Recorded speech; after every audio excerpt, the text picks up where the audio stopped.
Olá a todos, sejam mais uma vez bem-vindos ao seminário do Centro de Pesquisa e Análises Heráclito, CEPA. Eu sou o Adriel, sou membro do CEPA, eu sou físico, escritor, psicanalista e pesquisador, e hoje teremos uma aula no formato de seminário com nossa convidada, Flávia Secato. Flávia, ela é auditora do Tribunal de Contas da União, ela é mestre em Regulação e Gestão de Negócios, com graduação também em Física e em Arquitetura e Urbanismo. Possui especializações em áreas como ensino de astronomia e intervenção ABA para autismo e também deficiência intelectual. É autora do livro Inteligência Existencial, Ferramentas, Insights e Implicações, dedicado à exploração e desenvolvimento dessa dimensão da cognição humana. Também é coautora da obra Seleção de Amostra de Auditoria de Obras Públicas pela Lei de Benford, publicada pelo Instituto Brasileiro de Obras Públicas, além de contar com outras publicações científicas também na área. Ela já atuou como analista de finanças e controle na Controladoria Geral da União e como analista tributária da Receita Federal do Brasil. Flávia também integra sociedades de alto EQI como a Mensa, a Intertel e a SPE, entre outras. Flávia é chefe de inovação da Universidade Eudóxia, dos Estados Unidos da Índia, além de palestrante internacional em eventos que envolvem business, inteligência artificial e pensamento crítico. Também é recordista pela primeira aplicação da Lei de Benford da Auditoria de Obras Públicas.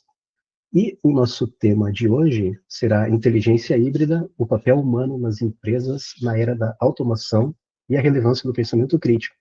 Flávia, um bom dia para vocês, seja mais uma vez bem-vindo ao nosso seminário. Bom dia, Adriel.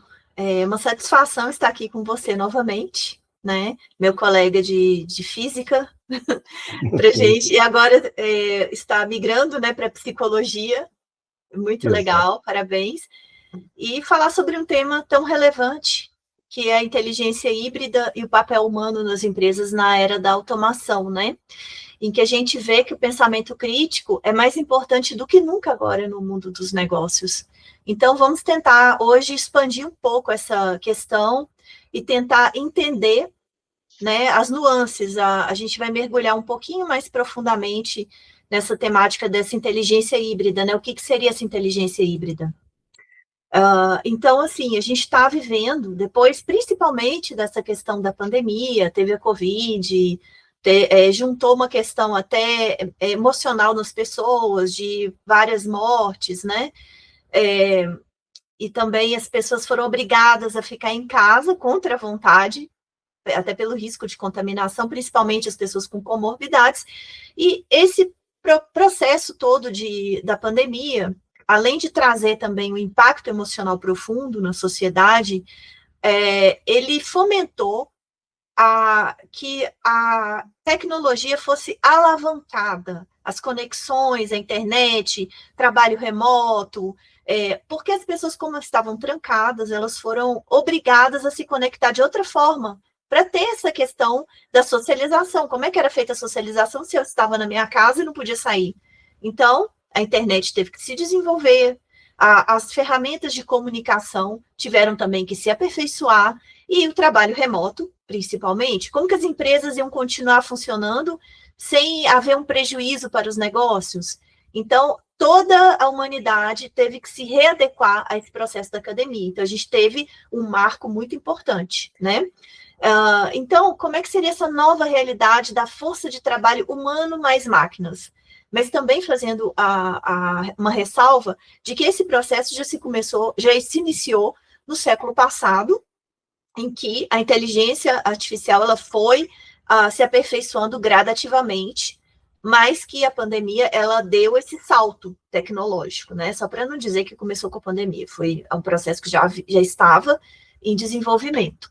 Então, como é que seria essa colaboração cotidiana, né? Então, a automação e a IA, elas não são mais ferramentas. As pessoas antes utilizavam o computador, eu vou pegar meu computador, vou digitar um texto, vou fazer um ajuste aqui numa planilha, né? Então, era apenas uma ferramenta.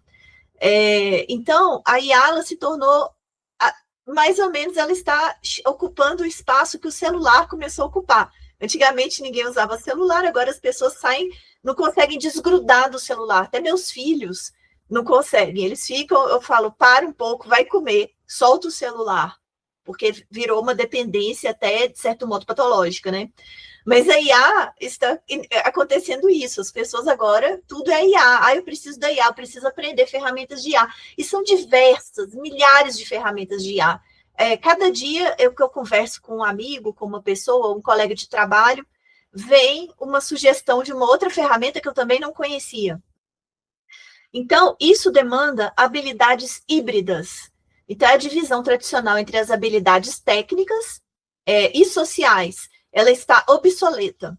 A gente está chegando no novo paradigma, porque antigamente tinha aquela separação. O fulaninho que trabalha aqui na empresa, ele é muito bom na parte técnica, mas para poder interagir com os colegas, ele não é muito legal, ele é um cara mais fechadão, ele é difícil receber feedback, ele não gosta muito de receber, estou dando alguns exemplos, tá, gente? Uhum. Só que hoje em dia isso não é mais válido. Por quê? Porque se a pessoa é assim, ela vai perder lugar para um melhor.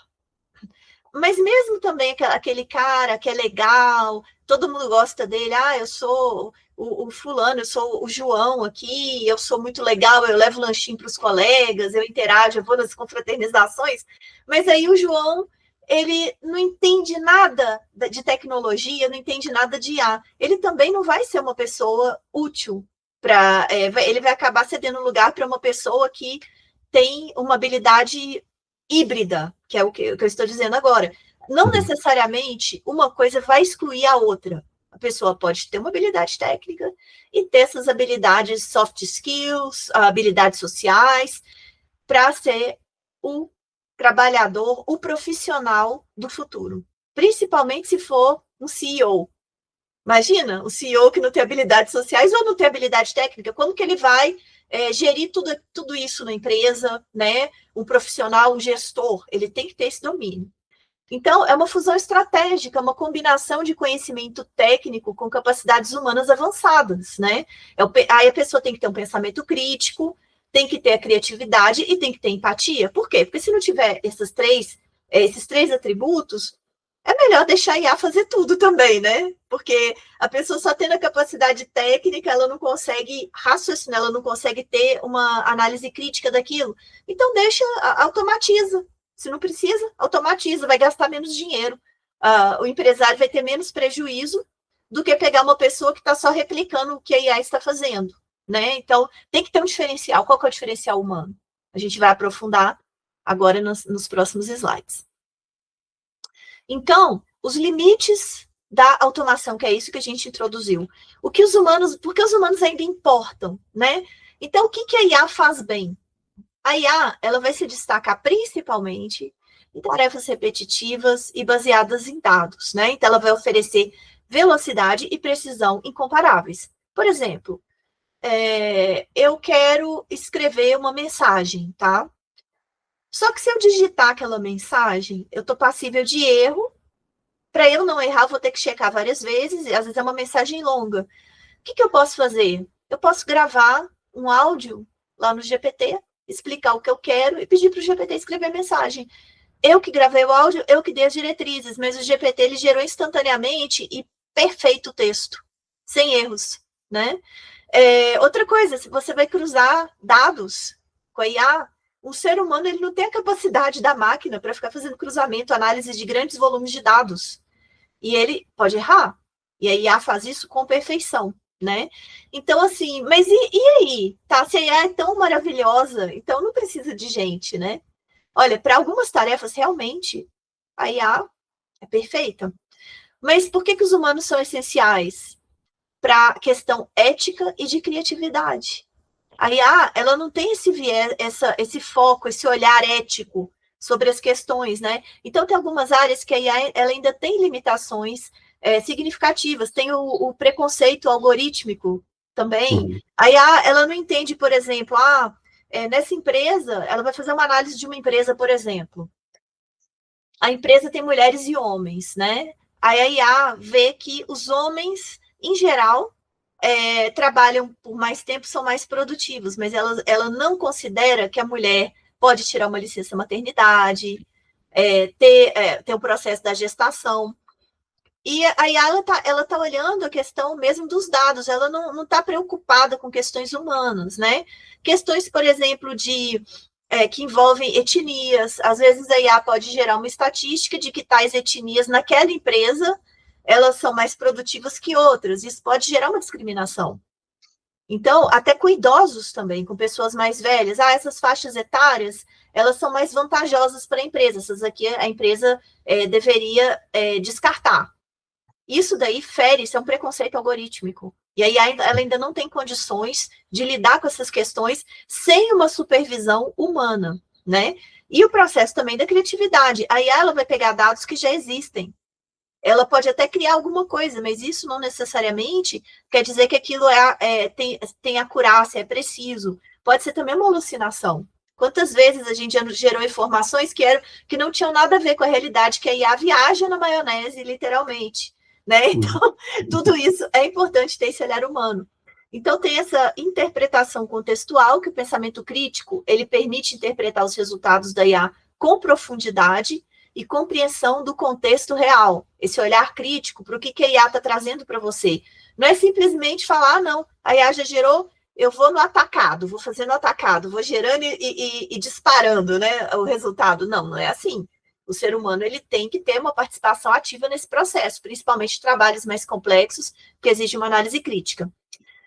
A detecção de viés, identificar esses preconceitos, que eu dei o exemplo, por exemplo, da gestante, das etnias, das faixas etárias, né, preconceitos algorítmicos, isso requer um julgamento humano e uma consciência ética também.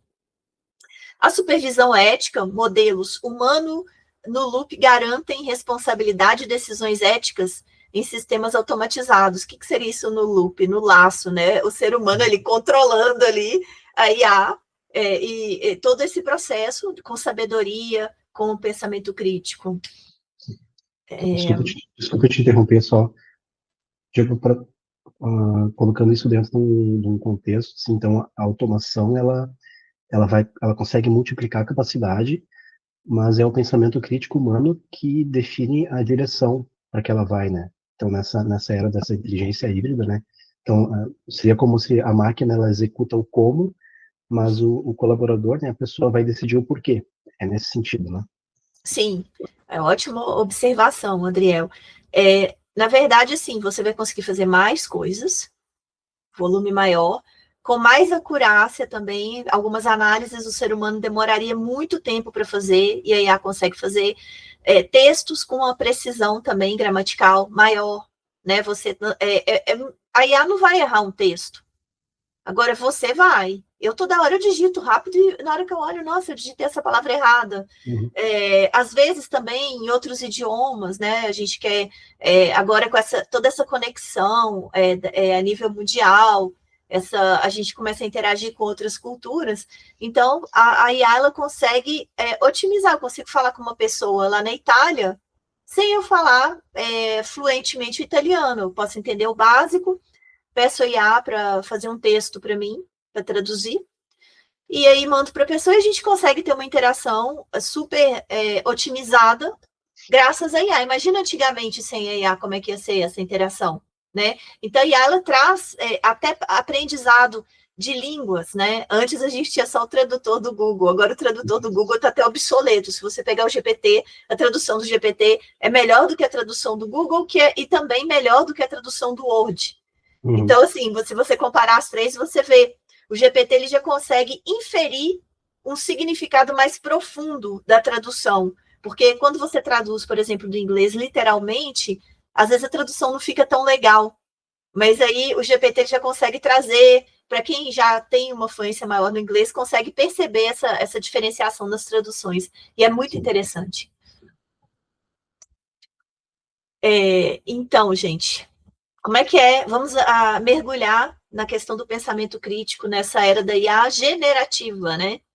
E esses textos gerados automaticamente pelo GPT, pelo Grok, pelo Gemini, temos milhares de ferramentas. Temos até variações do GPT, temos GPTs de universidades, de canais do YouTube. Às vezes a empresa cria seu próprio GPT já personalizado ao que a empresa quer. Por exemplo, tem um canal que ele é de um italiano, que é Free Astro Science, vou fazer até propaganda aqui. Esse canal, né, esse italiano, ele mantém, que é o Gerd, e ele tem um GPT do Free Astro Science para criar os posts em formato blog, ele já coloca no formato direitinho, que o Gerd definiu, com as diretrizes do canal, ele tem as diretrizes dele, e já até a formatação e o tamanho correto. Então, isso já facilita, já automatiza. Então, o Gerd, ele consegue produzir milhares de textos, assim, rapidamente, ele passa a semana toda, ele tem uma disponibilidade maior, então ele produz várias postagens durante a semana. E ele, como ele tem um processo de distonia muscular, isso que eu achei fantástico na IA, ele não seria capaz de digitar um texto, ele não seria capaz de fazer o que ele faz, porque ele tem toda essa dificuldade de movimento, né, inerente a ele fica numa cadeira de rodas, e ele é uma pessoa altamente produtiva. Ele consegue escrever textos, assim, maravilhosos, textos profundos, textos, assim, com insights incríveis na parte de ciências, ele fala sobre política, ele fala sobre contextos mundiais, né? Por quê? Porque ele tem todas essas ferramentas, ele tem o Free GPT, o Free Astro Science GPT, ele tem também um Blogger, ele tem uma ferramenta que ele também posta, e ele ainda tem uma outra ferramenta que ele já formata as postagens em redes sociais, ele dispara em Instagram, dispara no Facebook, então ele já tem todo um mecanismo que ele criou de gestão otimizada de como ele vai impulsionar esse canal, e eu achei isso fantástico, eu nunca tinha visto isso. Né? E você vê que uma pessoa que às vezes não tem nenhum problema, nenhuma restrição, não tem todo esse conhecimento, né, de como gerar imagens maravilhosas, criar vídeos, tudo isso, o Gerd, ele tem uma maestria, uma expertise nisso. Estou dando o exemplo dele porque, assim, é uma pessoa que realmente é diferenciada, né? Sim. Então, a IA generativa transforma como verificamos informações e integramos conhecimento, né? Então, esse novo paradigma da IA generativa, então vamos pegar o exemplo dele, do canal, né? Ele está gerando ali no Free Astro Science GPT um conteúdo, ele deu as diretrizes do conteúdo e a IA gerou, né? E os resultados, como é que são? Então, a pessoa tem que desenvolver habilidades para interrogar criticamente os outputs da IA, evitando aceitação passiva. Aí você olha lá, para que a IA serve? Ela vai te gerar um draft, um rascunho. Eu quero falar sobre tal tema. Eu quero trazer tais tópicos desse tema. A IA vai te gerar um rascunho. Aí você vai olhar, não gostei desse rascunho. Nossa informação aqui, ela está com viés algorítmico. Essa informação aqui é uma alucinação da IA. Então, isso é um pensamento crítico, né? Agora, eu quero aprofundar esse ponto aqui que a IA trouxe, mas eu não consigo imaginar aonde que ela buscou esse resultado. Aí você chega para a IA e pede, IA, traga-me as fontes de informação e respectivos links disso que você trouxe. Aí você entra, você verifica se aquilo é realmente verdadeiro, você vai no documento, às vezes baixa um PDF, às vezes vê um canal, uma postagem nas mídias sociais, e você aprofunda naquele conhecimento, e às vezes traz mais insights que você leu, que você aprofundou para aquele texto. Então, eu pelo menos faço assim. Eu evito a dependência excessiva da IA, eu não vou confiar naquele conteúdo, de forma nenhuma, né? Então, você tem que manter o seu discernimento independente, não permitir que a tecnologia substitua o raciocínio profundo. A questão da salvaguarda cognitiva, smartphones e IA podem suplantar o pensamento profundo se não forem controlados, e isso, para mim, é muito preocupante. Inclusive, eu vou escrever hoje um post sobre crianças e adolescentes com celular e mensagem de texto.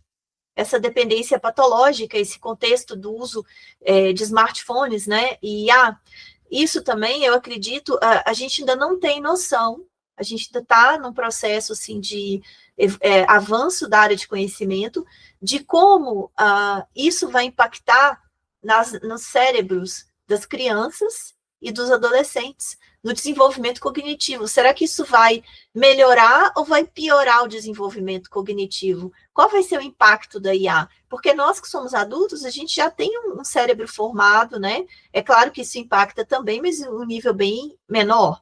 E nos jovens, como é que isso vai acontecer?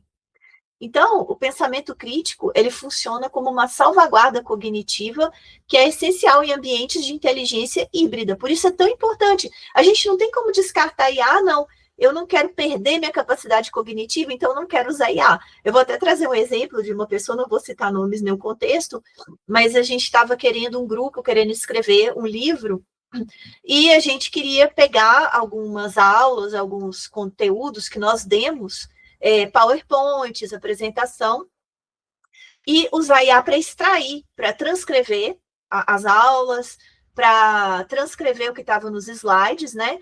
E gerar um rascunho de tudo aquilo, para a gente partir de algo, não é começar do zero, digitando do zero, né? Aproveitar o que a gente já produziu. E a pessoa é altamente resistente. Não pode usar IA de forma nenhuma. Isso é um absurdo. Só que aí a gente aguarda a pessoa querer fazer do jeito dela e a pessoa não sai do lugar. Então vai demorar toda uma eternidade, assim, para poder sair algum conteúdo sem IA. Então, e outra coisa, eu duvido que vai ficar tão preciso igual que a IA vai trazer de diversas fontes, pegar aquilo que a gente falou, que a pessoa vai conseguir transcrever aquilo, vai conseguir conectar as ideias, vai conseguir pegar os PowerPoints e ler 100 PPTs para cada aula, imagina, 100, 110, e a pessoa sai extraindo aquele conteúdo todo. Então, assim, eu achei até hilário, mas a gente tem que ter um pouco de paciência, cada um tem o seu ritmo. Sim. Então, vamos lá, impacto nos negócios, né? Porque as empresas, elas precisam dessa inteligência híbrida. É uma complexidade sem precedentes. Os líderes, eles enfrentam níveis de complexidade e incerteza nunca vistos nas jornadas de decisões empresariais. Pensa bem, se a gente está numa era que temos IA, conexões, pense no mundo VUCA e no mundo Bunny. Brittle, non-linear, anxious, incomprehensible, algo assim, né, no inglês para o português. Então, assim, a gente saiu de um VUCA para um Bunny, com a questão da pandemia, né? E o que isso quer dizer? Que a gente está num processo em que a cada dia chega uma notícia bombástica nas mídias sociais que vão impactar os negócios.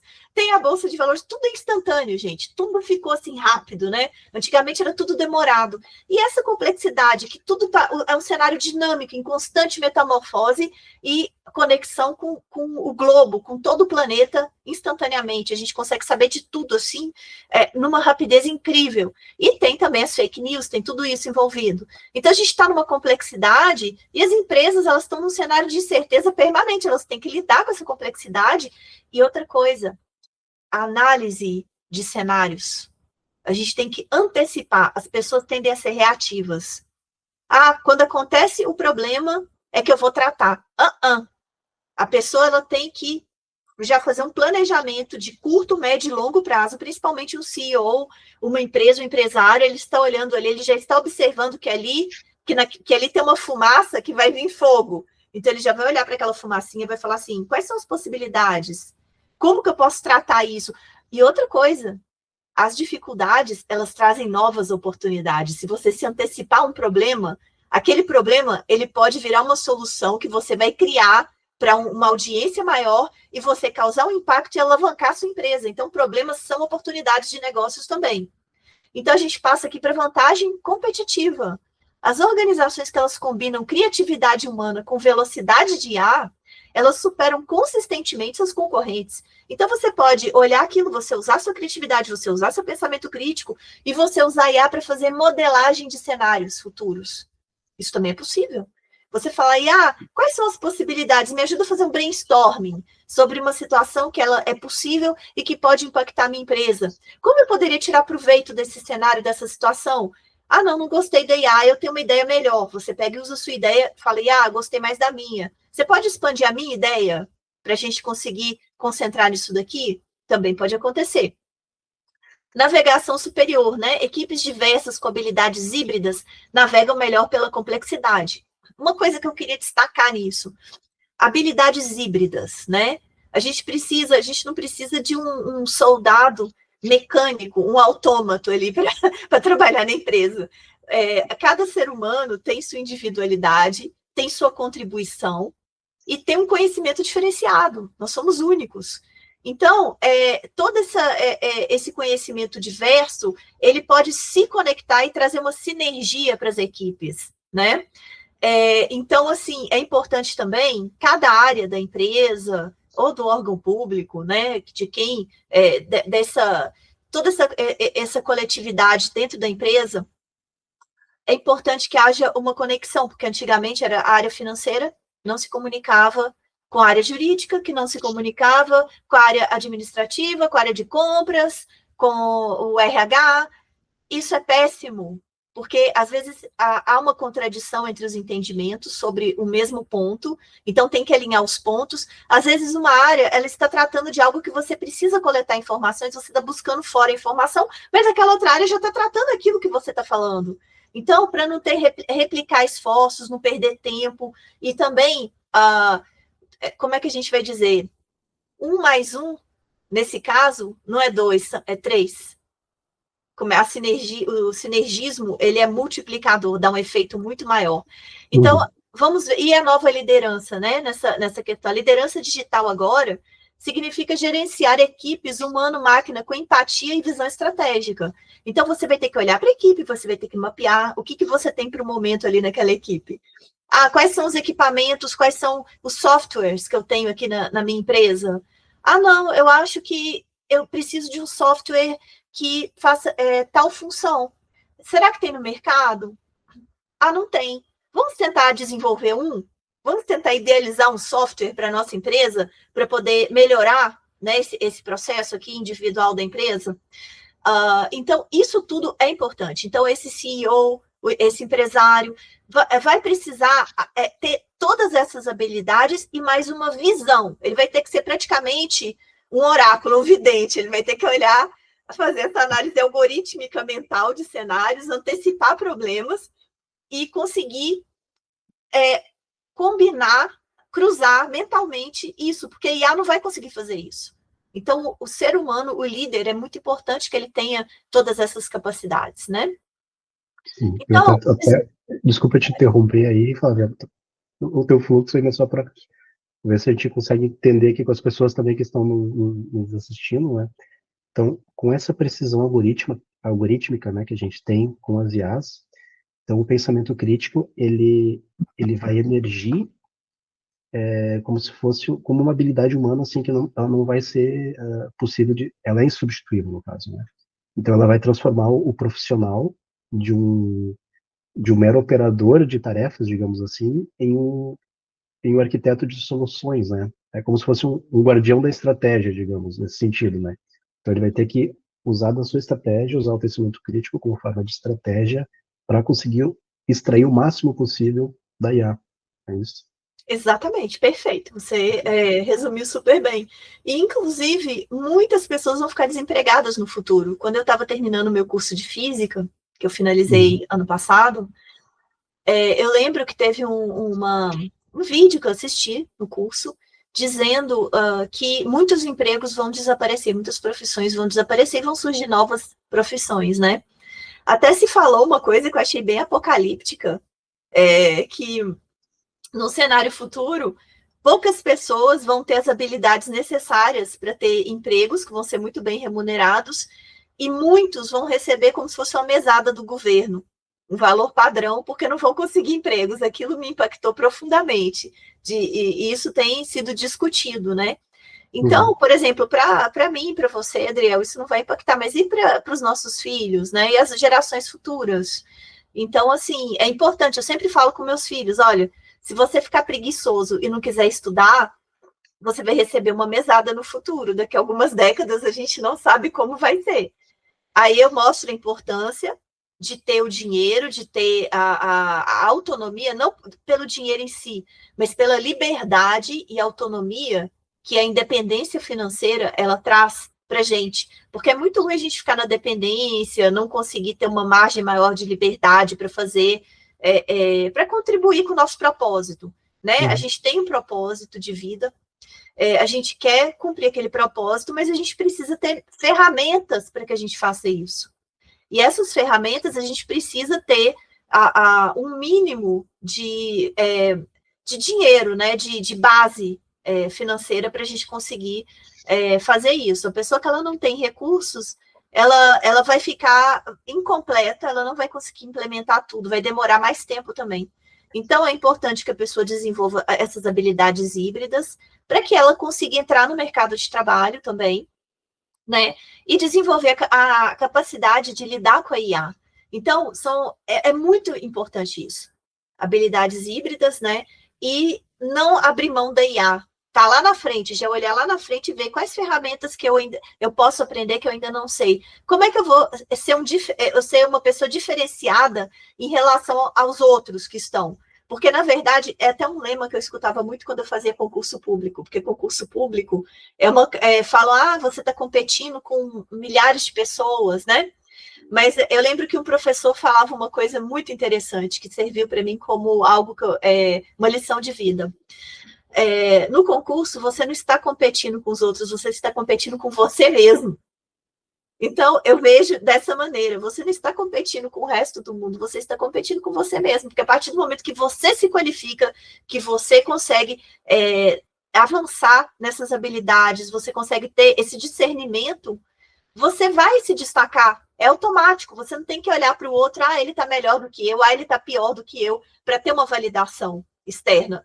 Isso é um processo interno de autoqualificação e de compreensão desse propósito. Então, Adriel, desenvolvendo essas habilidades híbridas, o que as empresas devem fazer? Então, esse aprendizado contínuo, que a gente discutiu, né? É investir em programas que combinem a alfabetização tecnológica, que é esses cursos, né, para aprender a usar IA, com desenvolvimento do pensamento crítico e habilidades analíticas. Não adianta nada a pessoa aprender a usar o GPT, a gerar conteúdo, e ela não conseguir ter essa análise crítica desse conteúdo e não saber como usar da melhor forma a IA.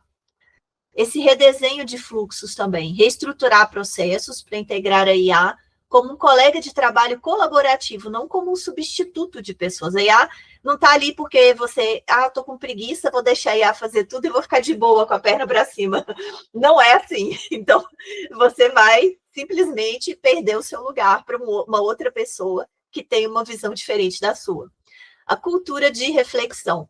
Fomentar culturas que abraçam a ambiguidade, dissidência construtiva e reflexão ética profunda. Então, essa cultura de reflexão, né?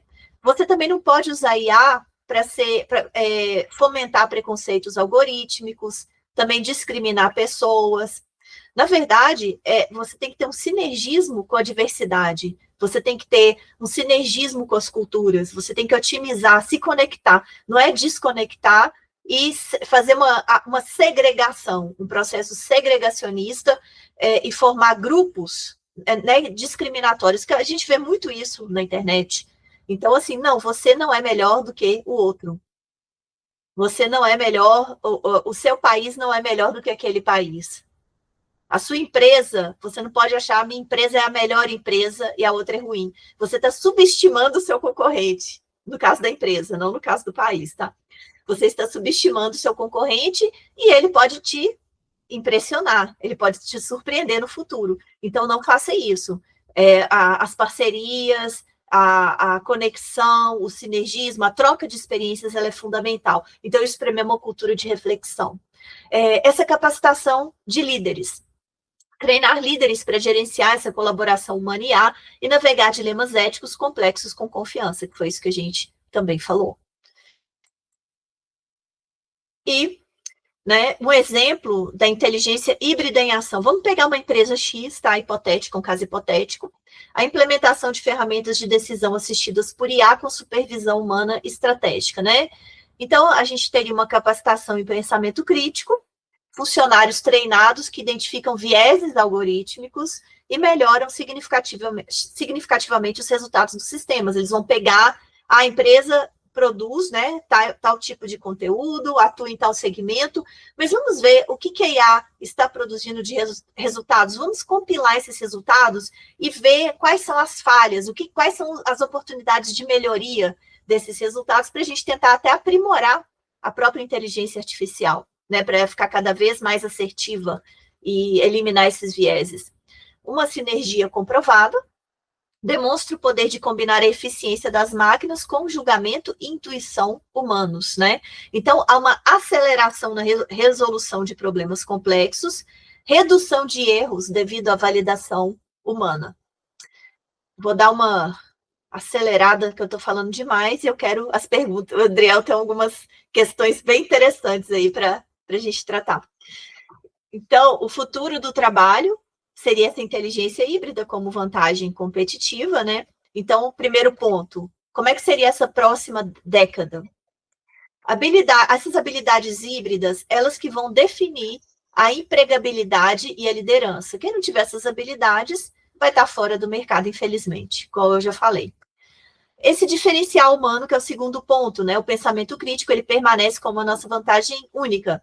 O cara vai ter que ser um Elon Musk da vida, um Bill Gates, vai ter que ser tudo aquilo, e ao mesmo tempo ele vai ter que ser um Pitágoras e um Sócrates, ele vai ter que ser uma combinação de um filósofo antigo com um titã moderno, né, da tecnologia, vai ter que ser as duas coisas, é um grande desafio. O terceiro ponto é a inovação acelerada. Então, as organizações híbridas, elas inovam mais rápido e se adaptam melhor. Então, a sua empresa ela vai estar à frente e ela vai dar aquele salto quântico em relação às outras empresas do mesmo setor. Ação imediata, quarto ponto, né? Comece a construir as habilidades híbridas hoje. Eu não diria nem hoje, esse slide está errado. Eu faria a seguinte pergunta: você já começou a construir as habilidades híbridas? Não é hoje, já deveria ter começado no passado já a construir. Então, é uma chamada à ação. Inicie o desenvolvimento de habilidades híbridas agora, agora não, já era. Se não iniciou, corra, né? Para preparar sua força de trabalho para o futuro. Eu vou fazer um comentário antes do seu resumo aí. Pensando no que você comentou ali sobre essa questão da vantagem, né, competitiva entre as empresas e tal. Então, pensando nisso, então a verdadeira vantagem competitiva, ela não vai estar na substituição, né, mas sim nessa sinergia que você comentou. Então, quando a eficiência da inteligência artificial, ela conseguir encontrar, então, a profundidade e até a ética, né, do discernimento humano, é nesse momento que a gente consegue criar a inovação, né, que a automação sozinha ela não conseguiria criar, né, ela jamais alcançaria esse ponto, né. Acho que esse é o gatilho, esse é o ponto central, né, de toda essa nossa discussão. Né? Sim, perfeito, Adriel. É muito interessante. E, assim, eu cheguei num ponto de ficar... Quando você começa a mexer muito com essas ferramentas, você já identifica o que foi feito por IA e o que não foi. Mas, assim, tem duas nuances aí. Tem o que foi feito por IA de forma amadora, que chega a ser até ridículo, infantil, e Sim. Tem algo que foi feito por IA, mas de uma forma sofisticada e de forma híbrida. Aí, esse é o top do top. Você fala, nossa, a pessoa realmente sabe manusear a ferramenta. Quem sabe manusear consegue identificar rapidinho quando é algo tosco, mal feito, né? Tosco é a expressão. Então, chegou um ponto que, quando eu discuto com alguém, eu adoro a divergência, eu adoro que a pessoa venha com o lado negro da força, que venha com pontos assim, obscuros, porque eu vejo que a pessoa realmente ela está pensando. Agora, a pessoa tudo, tá maravilhoso, tá tudo muito bom. Isso aí o GPT faz para mim. Eu pergunto para o GPT acha tudo lindo. Eu não consigo, assim, ter uma pessoa para me desafiar, sabe? Eu acho que a IA, ela não desafia as ideias, né? Seria isso. Seria aquela discussão, assim, às vezes até aquele bate-boca, né? Você não consegue ter um bate-boca com a IA, assim, é muito difícil, eu nunca consegui. Então, às vezes, quando eu vejo alguém que quer divergir e ter aquele bate-boca comigo, eu acho aquilo maravilhoso, sabe? Eu falo, nossa, essa pessoa está pensando que raridade que hoje em dia, né? Que coisa importante. Então, é mais assim uma lição. A gente está perdendo um pouco isso, mas eu acho que faz parte do processo e a gente vai atingir um ótimo no futuro. Eu não tenho uma visão apocalíptica, que as máquinas vão dominar o mundo e o ser humano vai virar um autômato. Eu acho que é tudo um processo, uma curva de aprendizado, e isso daí vai se aperfeiçoar naturalmente.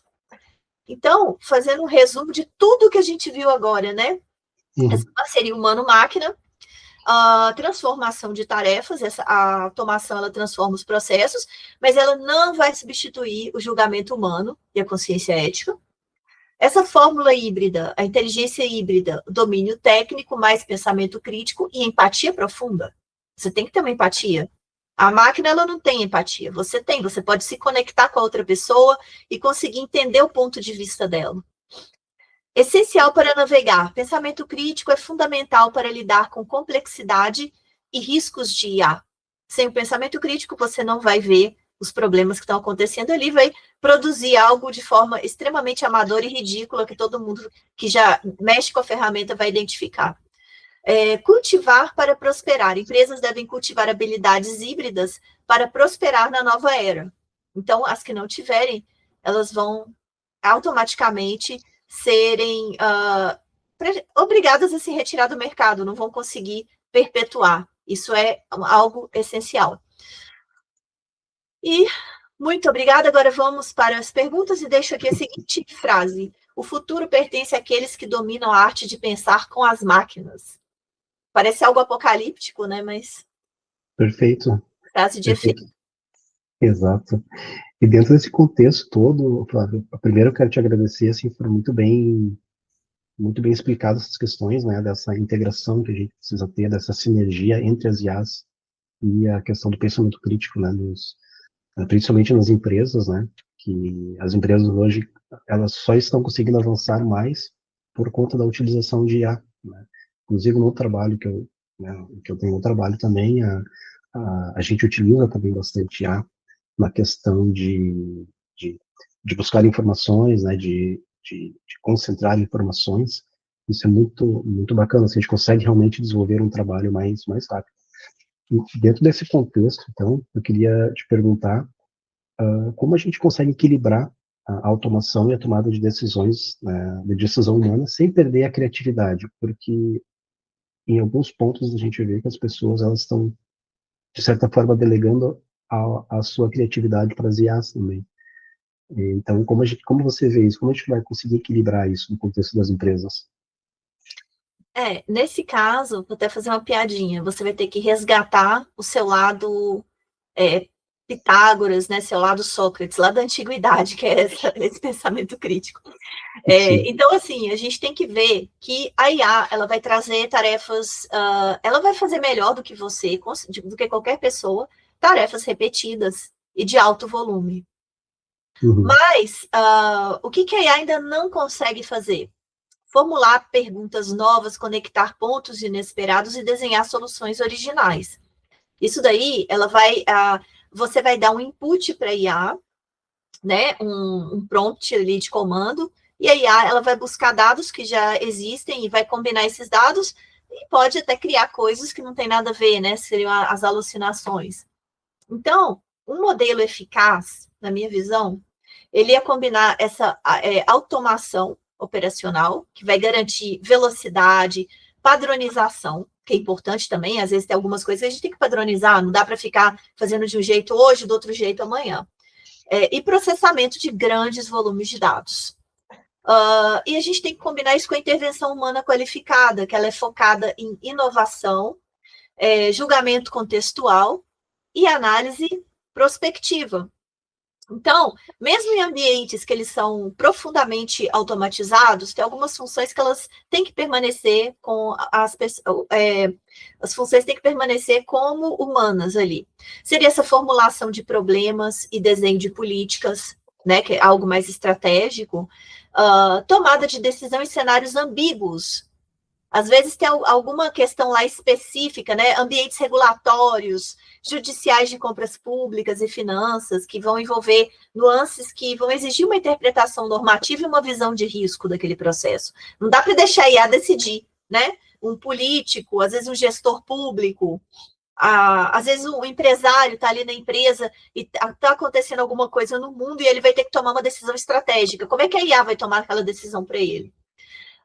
Experimentação e inovação. A IA, ela reconhece padrões passados, né? Quem vai criar padrões novos é o ser humano, com a ideação, prototipação e design conceitual, isso vai requerer uma supervisão humana. A questão ética, integridade e accountability, isso é a mais forte na minha visão, né? Por quê? porque são decisões que elas vão produzir efeitos nas pessoas. Então, quando podem envolver saúde, educação, políticas públicas, e elas não podem ser delegadas para IA. Sim. Nossa, é interessante isso, e dentro também, nesse contexto, né, do pensamento crítico em si, como é que a gente vai, ou de que modo o pensamento crítico ele vai complementar a capacidade das máquinas, né? Sei que a gente discutiu bastante isso já, né, você apresentou isso, mas em quais situações, então, a avaliação humana, ela seria indispensável, mesmo com modelos de IA avançados, né, e como estruturar esse julgamento na prática cotidiana? Como é que a gente poderia lidar com isso? Olha, nesse ponto aqui eu preciso realmente ter uma avaliação humana, e a partir disso aqui é indispensável ter uma pessoa, um ser humano analisando. Como você vê esse ponto? Primeiro ponto, a gente tem que ver a questão, o que seria o pensamento crítico, né, que a gente falou tanto nessa apresentação. Uhum. Então, o pensamento crítico, a pessoa vai questionar essas premissas ocultas e as limitações dos modelos. A IA tem limitações, a IA não é algo magnífico e perfeito. Ela vai ter. Quem não vê as limitações é porque não entende da ferramenta. Então, a gente vai ter que identificar vieses estatísticos e comportamentais, verificar a consistência lógica e aderência normativa da IA. Às vezes a IA não está aderente a algum processo normativo, seguindo alguns critérios, ela vai ter que sofrer ajustes, né? E contextualizar informações que a IA ainda não consegue inferir sozinha. Então, você vai ter que ir aperfeiçoando gradativamente a ferramenta e adequá-la aos novos contextos, né? Então, assim, a IA, ela vai trazer respostas, mas o pensamento crítico vai assegurar que as respostas sejam as corretas. Então, a avaliação humana, ela é essencial quando existem trade-offs sociais, éticos ou normativos, os dados são incompletos ou ambíguos, há risco de danos irreversíveis, né? Por exemplo, uma recomendação médica. Imagina um médico usando a IA, né, para poder fazer um diagnóstico. Como é que ele vai deixar a IA fazer o diagnóstico para ele e fazer tudo sem ele dar aquela supervisão? Ele pode até matar um paciente. Imagina que loucura. Aí ele vai falar, não, a IA falou isso, falou para fazer isso. Falou para fazer isso, aí o paciente morreu, a culpa é da IA ou é sua? Que não teve uma análise crítica do diagnóstico, não supervisionou.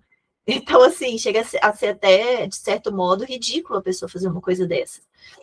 Então, seria a estruturação prática, né, desse julgamento, seria uma dupla validação, a pessoa ela vai validar, vai ver o que a IA produziu, né, de conteúdo, esse checklist decisório, a pessoa pode fazer perguntas de integridade, ver a questão de risco e proporcionalidade para aprimorar aquele output da IA.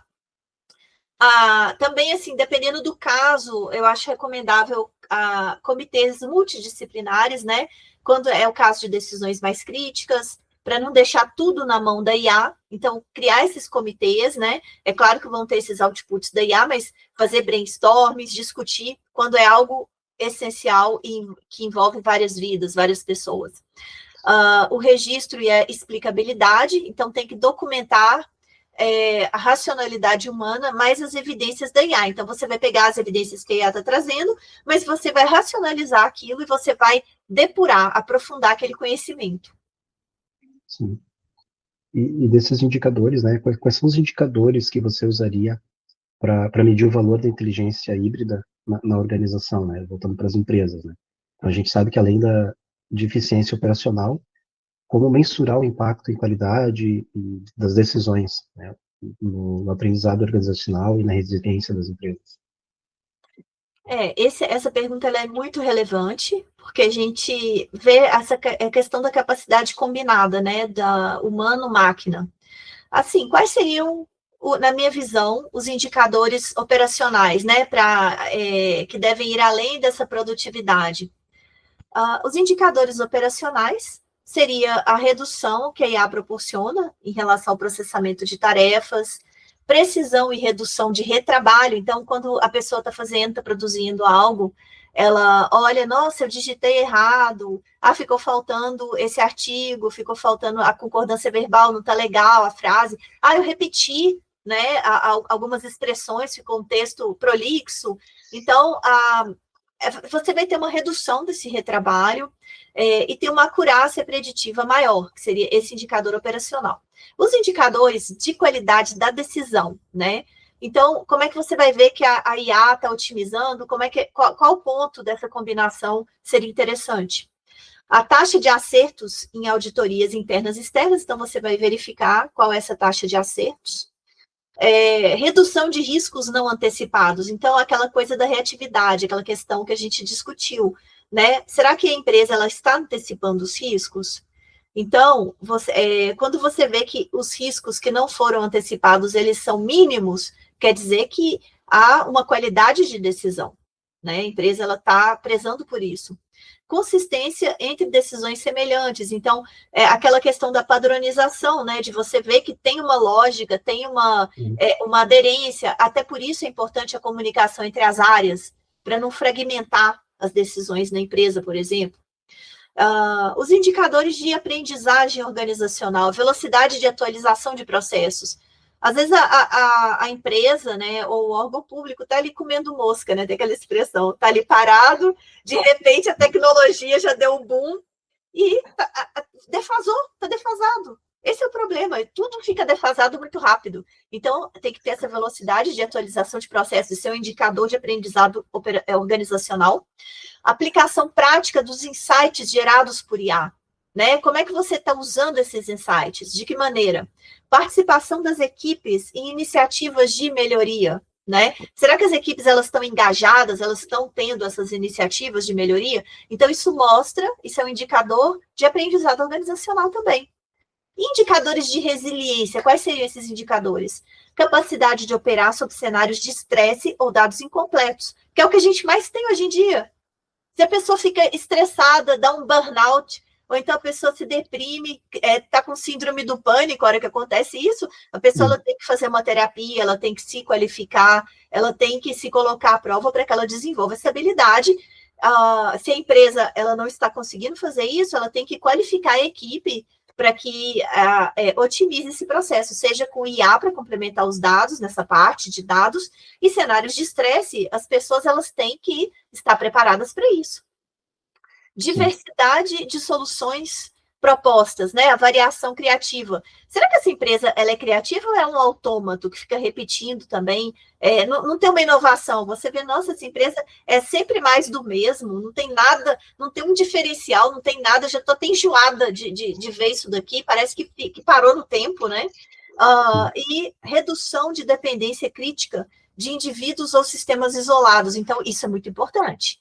Então, vamos supor, imagina você colocar todo o sucesso da sua empresa nas mãos de um cara ali, se aquele cara sair, a sua empresa se lasca completamente, ela perde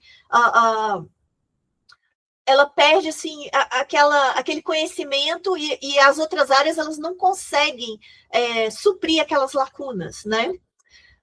Então, essa dependência crítica de indivíduos, ela não é legal. Você pega, por exemplo, vou dar um exemplo do órgão público, tem um setor que é chave, que faz determinado processo de trabalho, e só tem uma pessoa ali, e já é uma pessoa muito experiente, é uma pessoa que já tem décadas, de repente a pessoa aposenta.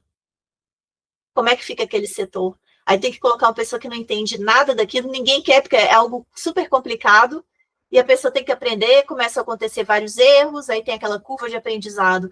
Então, quando a empresa depende de indivíduos, né, e sistemas isolados, de certos, né, não tem, assim, um conhecimento amplo, se o fulano adoecer, eu tenho o ciclano e o beltrano para poder substituir. Isso também é um indicador de baixa ou alta resiliência. De certa forma, você já respondeu em parte essa próxima pergunta, que seria, né, como é que eu vou desenvolver um pensamento uma cultura de pensamento crítico em equipes com diferentes níveis de disposição à automação, né, porque a gente sabe que dentro de uma empresa a gente tem determinadas áreas que não se envolvem tanto com automação ou com IA, e outras sim. Então, quais seriam essas estratégias de treinamento, de governança de dados, né, de liderança como mais eficazes para evitar esses vieses ou essa cegueira de confirmação e dependência excessiva também de IA? tem que ter estratégias de treinamento. Então, tudo é um processo, a curva de aprendizado, nessa formação contínua. É interessante também criar dinâmicas, oficinas de refutação estruturada, por exemplo, aquilo que a gente falou da pessoa ficar divergindo da outra, né? Fazer esse tipo para fomentar o pensamento crítico. Então, cada equipe ela tem que encontrar contra-argumentos para as recomendações da IA. Pode jogar ali uma recomendação da IA e o exercício você tem que refutar isso. Como é que você vai fazer? Então, é uma estratégia, existem diversas outras, mas é só a título de exemplo, né? A governança dos dados, então, é muito importante. Então, trazer essa transparência das fontes, né? Quais são as limitações do modelo, padronização de registros para reduzir viés de coleta. Então, como é que você vai registrar, né, esses dados? Essa curadoria humana, usada nos modelos, então, como é que vai ser feita essa curadoria desses dados?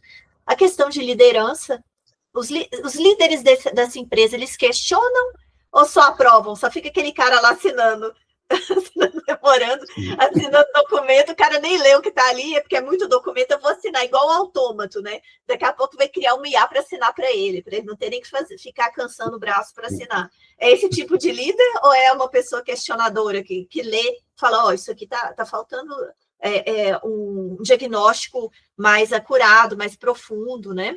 Aquele líder que é um pouquinho chato, mas ele é questionador. Ambientes seguros para discordância e experimentação, a gente vê que tem muita gente que não gosta daquele cara cri-cri que diverge, eu sou o cara cri-cri, então às vezes eu sou até mal interpretada, mas é porque eu quero manter a minha cognição, eu quero manter meu pensamento crítico, eu não quero ser um autômato da IA, uso muito a IA, mas não quero ser esse autômato, e também esse incentivo, né, à diversidade cognitiva, então sem esses elementos, as equipes elas podem permanecer passivas diante da tecnologia e aceita qualquer saída algorítmica sem a reflexão crítica. E, querendo ou não, você me lembrou de ter visto em filmes e também de ter lido sobre a questão das... Antigamente nós tínhamos as sociedades de debate, né, principalmente aí no século XVIII e XIX, né, que era algo que fazia muito lá nos Estados Unidos e na Europa, né, nessa época, que era a questão de grupos estudantis, né, de escolas, que faziam grupos específicos de debate. Então, eram dois lados que debatiam sobre determinado assunto, então eles tinham que exercitar esse pensamento crítico, né? Como é que eu vou rebater aquela informação? Eu acho que isso, de certa forma, está faltando hoje em dia, né? Poderia voltar com isso nas escolas, né? Por que não? Sim, podia. E assim, só que você me lembrou uma coisa até interessante, né? Eu vejo como que a humanidade é extremista. Ou concorda com tudo e perde essa capacidade de questionamento cognitivo, ou então, às vezes, quando há divergência, surgem guerras e mortes, né? Homicídios. Então, não consegue assim, ter uma discussão filosófica, uma discussão alto nível. Ou vai para a baixaria, para o lado, né, assim, ignorante mesmo, ou então concorda com tudo para falar, eu sou o cara bacana. Até teve um colega meu, né, profissional, que até me questionou.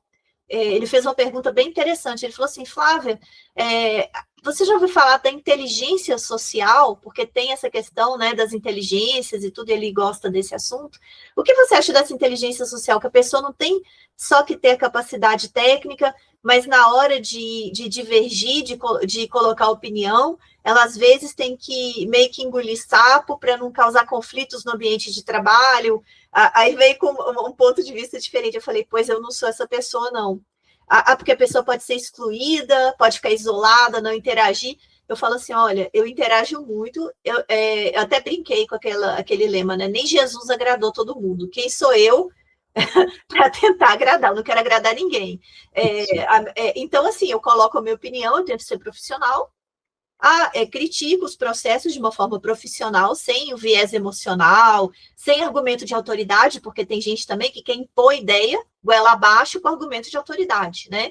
Então, a discussão é assim, se as pessoas não gostarem, problema delas. A forma que eu acho adequada, ainda mais nessa era digital, é que a pessoa exponha, e eu gosto quando as pessoas fazem isso comigo. Para mim, inclusive os meus grandes amigos, que eu tenho mais interação, são pessoas que a gente tem esses brainstormings, né, críticos, a gente discute vários assuntos e cada um coloca pontos de vista para expandir as ideias. E não há guerra nem mortes, nem homicídios. Então, eu acho que é o ideal, sabe? Sim. E aí, entrando um pouquinho só na filosofia, talvez desviando um pouquinho do nosso assunto, né? Se você pegar o próprio Sócrates, né? Que você comentou lá, morreu lá em 399 a.C., esse era o papel dele, ele questionava tudo, né? A pessoa perguntava, fazia um comentário para ele, e ele questionava, né? Por quê? Como? Então, essas perguntas dele, essa tentativa de entendimento é que acabaram levando ao final que ele fosse condenado lá e tomasse a cicuta, né? Então, hoje em dia a gente vê isso também, as pessoas que ousam, então, perguntar e questionar são vistas com maus olhos, como era naquela época ainda, né? Então, essa é uma coisa que deveria mudar. Né? E esse me lembrou do Galileu, que ele quase foi pego pela Inquisição por causa disso. Você pega aqueles grandes cientistas, né, grandes pensadores, todos eles tinham que ficar... Não, teve Giordano Bruno, coitado, que ele teve um destino, né, cruel. Então, todos esses gênios, esses titãs da antiguidade, ou eles tiveram que ser silenciados, né? Ou então foram pegos pela Inquisição ou presos, né? Então, aquelas mentes, assim, pioneiras infelizmente, eram tratadas dessa forma. Até por isso que eu acredito que as mulheres nem se destacaram na história. As que tentaram se destacar viraram bruxas e foram queimadas. Então, agora que a gente está conseguindo trazer as pessoas mais criativas que elas se expõem hoje em dia, agora elas estão começando a ser ouvidas, né? Isso é muito bom. Mas antigamente era censura. Cala a boca, porque eu não quero ouvir o que você tem a dizer, porque eu tenho argumento de poder e você está colocando em xeque a minha posição política. Mais ou menos isso. Sim, exato. Desculpa desviar um pouquinho do assunto, mas é interessante fazer essas ligações, né? E a gente acaba, como a gente tem pensamento arborizado, né? Então a gente acaba buscando várias conexões em vários lugares, né? Então, só voltando para o nosso tema central aqui, que é a questão da inteligência híbrida, né? Então, como uma última pergunta, então, assim, para a gente fechar, quais seriam os riscos éticos e de governança, né, na inteligência híbrida e como a gente pode mitigar esses riscos? Então, os principais riscos, né, seria essa falta de explicabilidade, essa opacidade. Então, por exemplo, a IA traz, né, essa questão de modelos complexos, então isso pode gerar decisões que são incompreensíveis para usuários finais. Então, às vezes, produz ali um dado, a pessoa lê, não está entendendo nada. Então, como é que seria uma mitigação, né? Trazer uma documentação comprobatória, trilhas de auditoria algorítmica, uso de modelos explicáveis em áreas sensíveis. Eu uso muito a IA para fazer as minhas auditorias lá no Tribunal de Contas da União, e é desafiador realmente. Eu não uso para gerar conteúdo, tá? Eu uso para poder buscar documentos de vários stakeholders pela web que possam trazer subsídio para enriquecer a documentação que nós recebemos dos órgãos que prestam contas para o tribunal. Esses órgãos que são, a gente faz ofício de requisição, recebemos documentação, temos acesso a dados oficiais, mas às vezes a gente quer ouvir o cara que está lá longe que não foi chamado. E às vezes tem algum documento, algum estudo de alguma universidade que é importante, né? Então é importante trazer essa documentação, e às vezes a IA ela vai trazer alguns dados que no primeiro momento são incompreensíveis, na hora que você vai, aí você tem que expandir para poder mostrar que aquilo realmente é válido, ou é uma alucinação, né? E eliminar aquilo ali. Então, tem os vieses, outro risco seria viés e discriminação, que a gente já falou exaustivamente, né, sobre isso. A responsabilidade difusa, quando a IA erra, quem que responde? Igual aquele exemplo do médico que deu o diagnóstico errado. Quem que vai responder? É o médico ou é a IA? Né? Então, qual que seria uma mitigação? Framework, claro, de accountability, que define responsabilidades humanas e limites de automação. Isso aí nas universidades, isso já está sendo feito, essa questão dessa responsabilidade. Na escrita de artigos científicos, eu vejo que está em desenvolvimento. Em outras áreas, eu acredito também que as pessoas devem ter essa preocupação, né? A dependência excessiva também, igual a gente falou, a questão do pensamento crítico, a pessoa ficar dependendo só da IA e não conseguir, vamos supor que acaba a energia e a pessoa tem que fazer alguma coisa. É igual aconteceu comigo, Adriel, eu fui fazer uma apresentação uma vez, presencial, no Espírito Santo, sobre um assunto bem complicado. E o projetor parou de funcionar bem na minha vez de apresentar, não tinha slide nenhum, não tinha nada, assim, sabe? E eu tive que falar tudo. Ainda bem que era em português. Eu tive que falar tudo, lembrar, assim, de memória. Imagina se eu dependesse daquela tecnologia, dependesse de tudo. Eu não ia nem conseguir fazer minha apresentação, eu consegui lembrar de tudo, eu consegui falar, as pessoas amaram a apresentação. Aí, quando estava mais ou menos 40% da apresentação, o projetor funcionou. Então, assim, essa dependência excessiva de qualquer coisa, seja da IA, seja de tecnologia, a pessoa ela pode chegar às vezes o destino colocar ela em xeque, igual me colocou nessa apresentação, né? Então, aí tem, por último, assim, o último risco que eu mapeei, riscos institucionais, né, em áreas sensíveis, igual que a gente também falou, que seria a área de regulação de saúde, e a mitigação seria, nessas áreas, uma supervisão humana obrigatória nessas etapas críticas e revisão por pares. Às vezes precisa até de um grupo de trabalho, de um comitê, igual a gente pega, por exemplo, esse trabalho que eu estou fazendo dos cortes de geração de energia renovável no Brasil. Eles criaram um grupo de trabalho para poder lidar com os cortes de geração. Então, alguns assuntos complexos, não dá para a pessoa ficar ali automatizando e fazendo cada órgão o seu, sem ter uma governança e sem ter um grupo de trabalho lidando com assuntos complexos. Sim. Isso é perfeito, Flávia. Quero te agradecer e o que eu pude concluir de tudo isso, então, né, de toda essa sua apresentação, que foi belíssima, por sinal, é que essa inteligência híbrida, ela não é sobre substituir o ser humano, mas é sim sobre aquela sinergia que você comentou, e que o nosso papel como, né, os seres humanos é orquestrar essa automação, né, com um poder, digamos assim, que é inegociável, que é o pensamento crítico, né? Acho que isso que eu consegui concluir de tudo isso que você nos trouxe hoje. Olha, Adriel, eu queria te agradecer mais uma vez, né, por estar aqui comigo, sendo o meu entrevistador e também trazendo insights tão relevantes. E eu fico imensamente feliz de ver que você conseguiu ter essa conclusão. Isso quer dizer que a minha apresentação ela ficou clara e a mensagem que eu queria passar ela foi bem captada. Muito obrigada pelo feedback.